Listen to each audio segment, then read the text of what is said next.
It's February 6th here in Seoul, and I'm Kim Dam. We begin with these stories making the headlines at this hour. Starting with President Yoon Suk-yeol's ongoing impeachment trial. The sixth hearing of President Yoon's impeachment trial is underway this morning with three key witnesses in attendance who are expected to testify on Yoon's alleged order to deploy the military to the National Assembly. South Korea's foreign trade and defense ministries, along with some leading local firms, blocked access to Chinese AI service DeepSeek over growing worries about user data collection. U.S. President Donald Trump's ambitions to take over Gaza were met with a strong backlash from the international community. Trump insists everyone loves his proposal. President Yoon Suk-yeol's impeachment trial continues with the sixth hearing on Thursday. Starting today, hearings begin in the morning and run throughout the day with three testimonies. Our Oh Soo-young is at the Constitutional Court where the session has just kicked off. Hello there, Soo-young. Good morning, Tammy. So, Soo-young, the court has seen some twists and turns in the testimonies by key witnesses so far, and I hear today's lineup will also be interesting. That's exactly right, Tammy. So the sixth hearing of President Yoon's impeachment trial began just moments ago at 10 a.m. with three key witnesses to testify. On the National Assembly side, former Army Special Warfare Commander Kwak Jong-gun will shortly begin his testimony, and Kwak's claims, now they're expected to directly clash with what's been said by President Yoon and former Defense Minister Kim Yong-hyun regarding the night of the martial law declaration on December 3rd. Ahead of the impeachment trial, Kwak refuted Yoon's claim that the military was ordered to pull out, quote, agents rather than lawmakers from the National Assembly, directly contradicting the president's defense. On Yoon's side, two witnesses will take the stand: Kim Hyun-tae, commander of the 707th Special Mission Battalion, and senior presidential secretary for economic affairs, Park Chun-seop. Yoon's legal team is expected to question Kim regarding allegations that the military was ordered to storm the National Assembly under martial law. The questions for Park are likely to focus on the opposition-led parliament slashing the government budget, which Yoon claims led to a state of national emergency, thereby justifying his martial law. From today, hearings begin at 10 a.m., not 2 p.m., as the judges aim to speed up the trial. So the sixth hearing is now ongoing as we are speaking, and there are two hearings left now. So the question is whether the trial is nearing an end or will it be extended? Right, that is the million-dollar question, Tammy. I mean, the last hearing is, for now, scheduled for next Thursday, but it's unclear at this point whether the Constitutional Court will stick to this schedule or decide to lengthen the trial. Now, the court's press officer, Chun Dae-yeon, said Wednesday regarding the possibility of scheduling additional hearings that it's a, quote, matter for the court to decide and that there's no official position yet. But the press officer did note that the trial dates can be postponed depending on the circumstances. President Yoon's legal team on Tuesday had requested that the impeachment trial hearings be held only once a week, arguing that it's impractical to maintain the current twice-a-week schedule while also managing Yoon's upcoming criminal trial starting on February 20th. Justices dismissed most of Yoon's witness applications related to alleged election fraud, which Yoon says was a pretext for his martial law. It has approved only 15 witnesses from both Yoon and the National Assembly side, despite the president's lawyers having applied for over 30 witnesses. But notably, it rescheduled a testimony session for National Police Agency Commissioner General Cho Ji-woo, who failed to appear in a previous hearing due to health reasons. So at the moment, it does seem that the court is focused on avoiding delays or calling up any witnesses it deems unnecessary, so as to not prolong the trial. I see. Thank you, Soo-young. Do keep us updated. And the National Assembly Special Committee investigating the Yoon administration over allegations of planning an insurrection is holding its third hearing on Thursday morning. The committee has called 25 witnesses, including President Yoon, Acting President Choi Sang-mok, and former Defense Minister Kim Yong-hyun, to testify at today's hearing. However, 9 of them, including Yoon and Kim, submitted notices of absence. This comes a day after a parliamentary attempt led by the main opposition party to question Yoon and Kim at their respective detention centers failed, as both refused to participate. The ruling party also boycotted those questioning attempts. The committee's investigation is scheduled to end on February 13th, but the opposition is considering pushing for an extension, citing the absence of key witnesses in previous hearings. Seoul and Washington's national security advisors Shin Won-sik and Michael Waltz held their first phone call on Wednesday night, agreeing to meet at the earliest possible date in person in Washington. This follows Waltz's appointment as the first top security official of the second Trump administration. According to Seoul's top office, the two exchanged views on bilateral relations, North Korea's nuclear and missile threats, and trilateral cooperation between South Korea, the U.S., and Japan. They also discussed cooperation on regional and global issues. Shin congratulated Waltz on his appointment and expressed confidence that the South Korea-U.S. alliance will continue to strengthen under the Trump administration. The U.S. official also said he expects the two countries would further expand their cooperation across a range of fields. U.S. President Donald Trump continues to expand his presence by sitting down with world leaders. Now, how can South Korea make sure that it doesn't get left out of Trump's diplomacy? We are joined by Professor Andrew Millard this morning. Good morning. Good morning. So after holding his first summit talks with Israeli Prime Minister Benjamin Netanyahu, Trump is now set to meet the Japanese Prime Minister this week. The question is, why do you think Trump picked Japan to hold his second summit with? So this is a very important summit. So obviously he's met with the Israeli Prime Minister because the Israel-Gaza war is a very important one right now. But also this second summit with Prime Minister Ishiba, this is really reflecting the importance of Northeast Asia as a whole. But it's also important that we look at who is visiting who. Now, in this case, this will be Prime Minister Ishiba traveling to Washington to visit with President Trump. Right. Now, this also sort of signals that Donald Trump has, remember, only been in office now, again, for the second term, for less than 3 weeks. And he's been very active during this time. Prime Minister Ishiba has only been in office for a few months in Japan, but I think it signals that the Japanese government, they're very sort of wary of President Trump's activeness, and they want to head over to Washington as quickly as possible to sit down with President Trump, develop a very good relationship, discuss several issues. So they'll be discussing defense issues, in particular North Korea, maritime issues with the Chinese Navy, economic issues, and so on. So it's a very important summit, but I would say it suggests a little bit more that Japan is more of the instigator of this summit.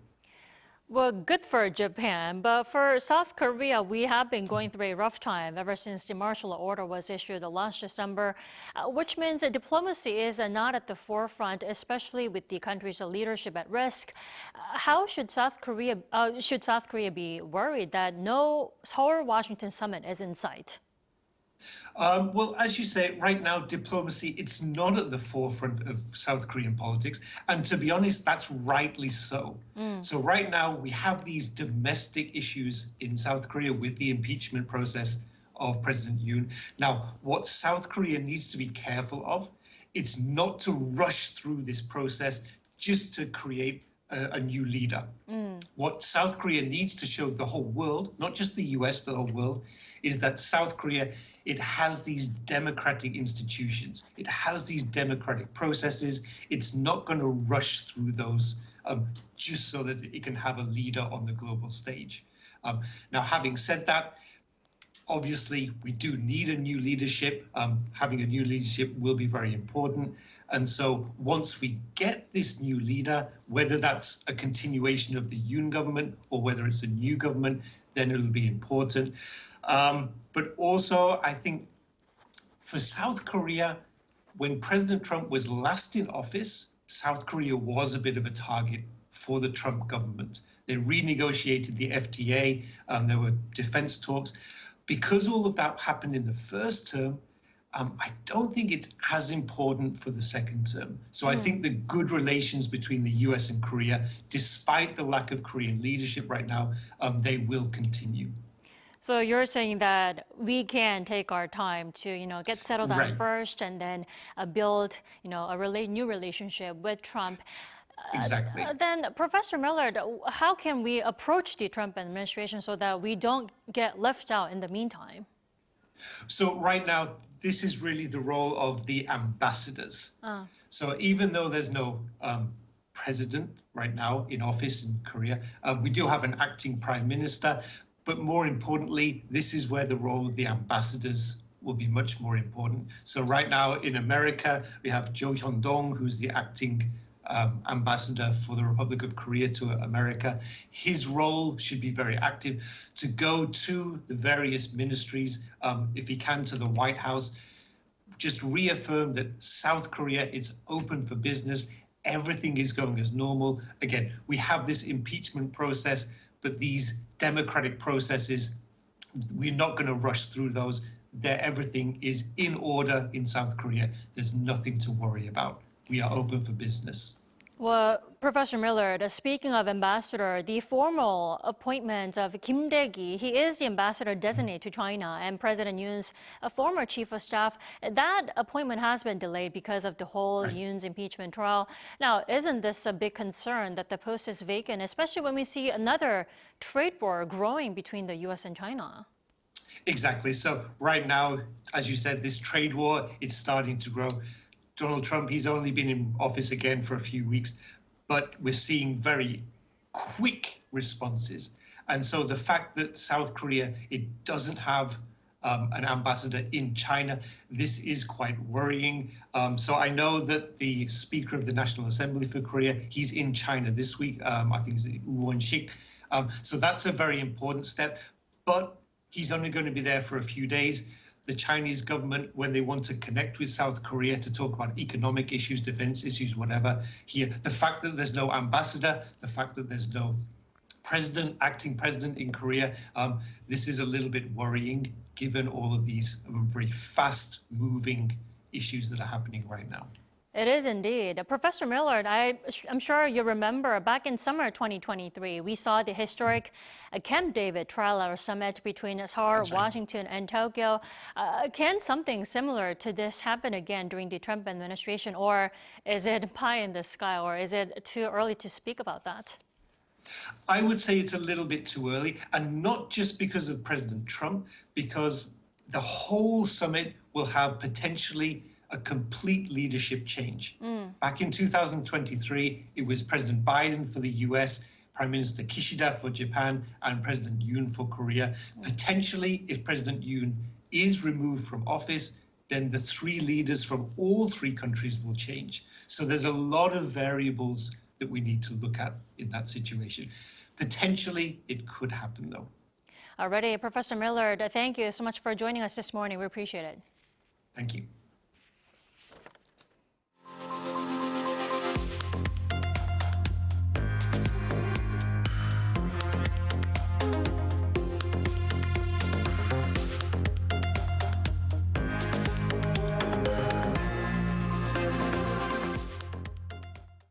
South Korea's current account balance last year more than tripled compared to the year before on the back of booming exports.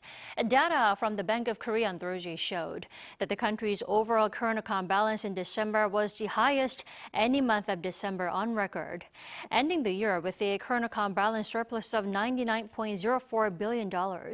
Now, this surpasses earlier estimates by the central bank, driven mainly by an increase in exports. Now, exports rose by more than 8% year-on-year, spurred by a jump in outbound semiconductor shipments. South Korea is joining the global wave of tightening restrictions on the Chinese AI service DeepSeek over data security concerns. Government ministries and firms alike are also moving to ban the service. Our Moon Hae-dan reports. South Korean government agencies have restricted access to DeepSeek, a Chinese AI service accused of excessive data collection. Multiple government sources confirmed on Wednesday that the Ministry of National Defense, the Ministry of Foreign Affairs and the Ministry of Trade, Industry and Energy have all restricted access to DeepSeek on government computers connected to external networks. These ministries handle a significant amount of classified information related to diplomacy, national security and trade. A Defense Ministry official told reporters that the decision was made due to widespread concerns about the AI platform.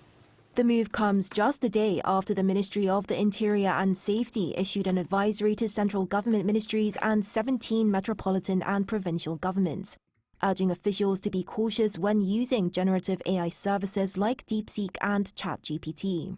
While the advisory did not explicitly call for a ban, it warned against entering sensitive or personal information into AI platforms, citing potential security risks. South Korea's Personal Information Protection Commission sent an inquiry to DeepSeek's headquarters, requesting details on its data collection and storage practices, but the company has yet to respond.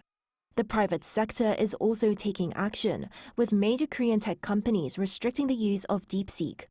Kakao, an official partner of OpenAI, recently banned its employees from using the service for work by citing security concerns.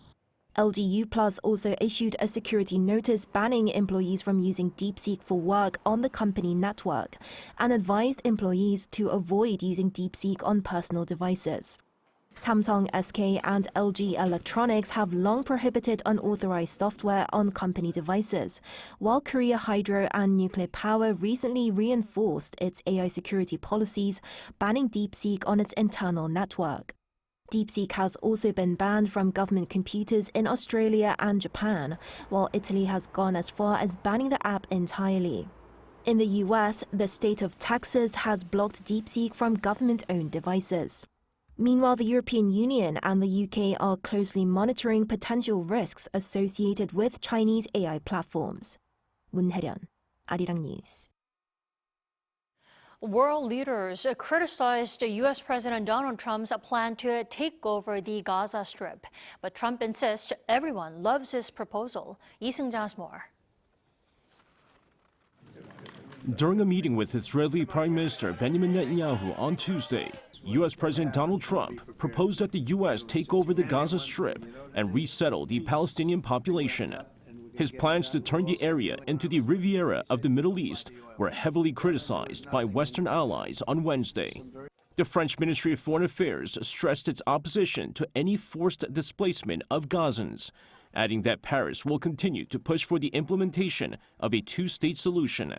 Italian Deputy Prime Minister and Foreign Minister Antonio Tajani said while Italy will look into Trump's plans, it still remains in favor of a two-state solution to the Israeli-Palestinian conflict. German President Walter Steinmeier slammed the plan, calling it unacceptable, adding that such actions will form a serious basis for the upcoming talks between the regional actors and the U.S. administration. UN Secretary General Antonio Guterres also criticized the proposal, calling the relocation of Gazans a form of ethnic cleansing. In the search for solutions, we must not make the problem worse. It is vital to stay true to the bedrock of international law. It is essential to avoid any form of ethnic cleansing. The paramilitary Palestinian Islamic Jihad group denounced what it called racist comments by the U.S. leader and vowed to fight his plans in Gaza. In a statement on Wednesday, the group said that Israel's attempt to force Palestinians to leave Gaza failed and that Trump's proposal will also fail. Despite the international condemnation, President Trump said Wednesday at the White House that everybody loves his proposal for a U.S. takeover of Gaza. Trump's officials were quick to clear up what they believe were misunderstandings, as U.S. Secretary of State Marco Rubio said that Trump's plan was a unique offer to step in and clear debris and destruction in Gaza. He added that the move to relocate the Gazans was not meant as a hostile move and that details still needed to be worked out. With Trump also considering U.S. troop deployment to the Gaza Strip, U.S. Secretary of Defense Pete Hegseth said Trump is willing to think outside the box, look for new and unique dynamic ways to solve problems, adding that the Pentagon is prepared to look at all options. Lee Seung-ja, Arirang News. As tremors continue to shake the world-famous Greek island of Santorini, 2/3 of the residents on the island have reportedly left. According to a Greek public broadcaster ERT on Wednesday, citing officials, more than 11,000 of the island's 16,000 residents evacuated to the mainland. Of them, 6,000 took ferries, while 4,000 left on passenger planes. There have been hundreds of earthquakes in the region around Santorini for the past 13 days. While there have been no injuries or major damage, concerns are growing that the series of small tremors may be a precursor to a major earthquake.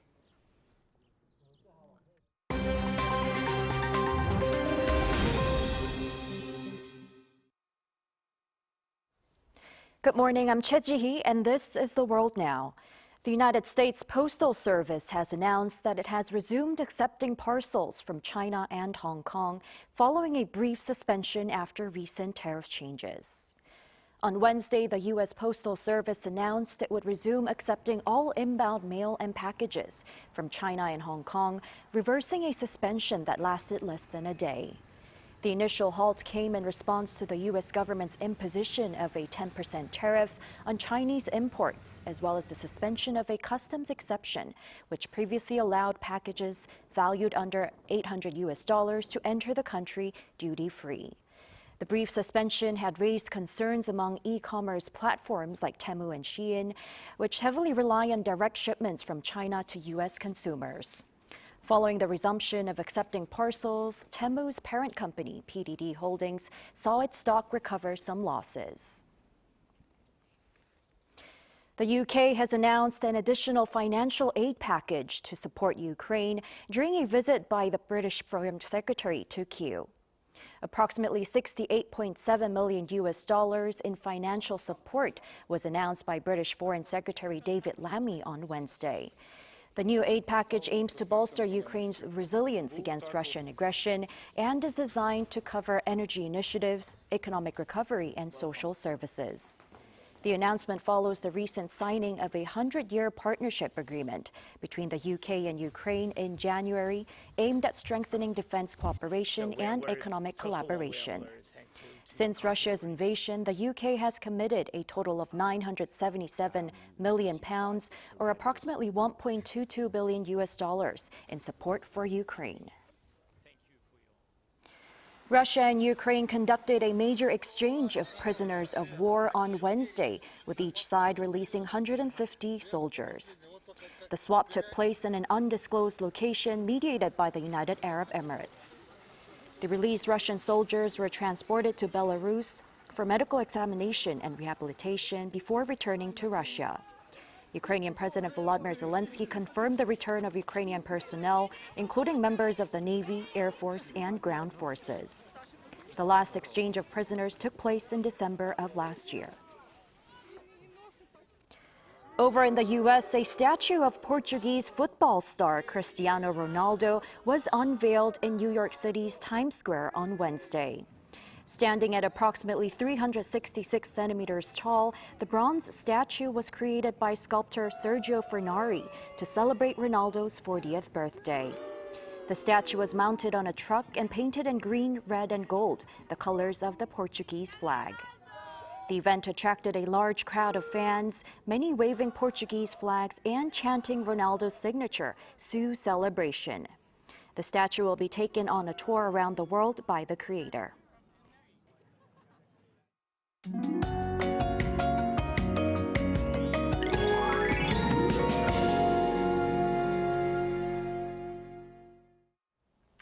It has been an absolutely frigid week here, with a cold wave warning remaining in place for most of the central parts of Korea.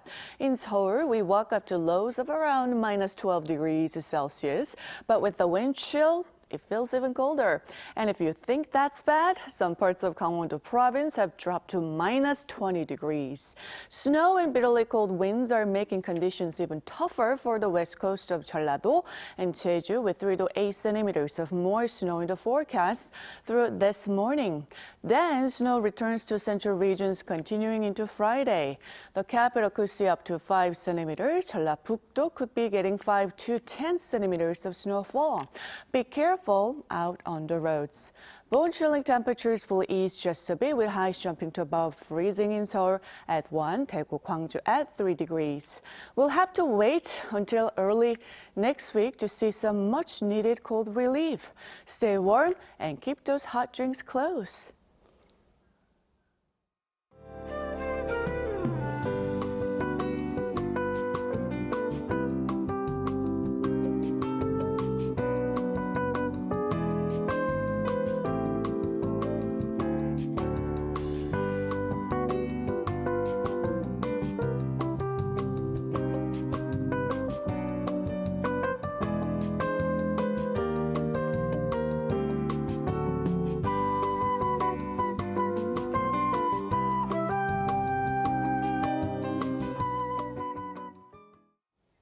That is all we have for this morning. We'll be back tomorrow at the same time, 10 a.m. Korea time. Thanks for watching.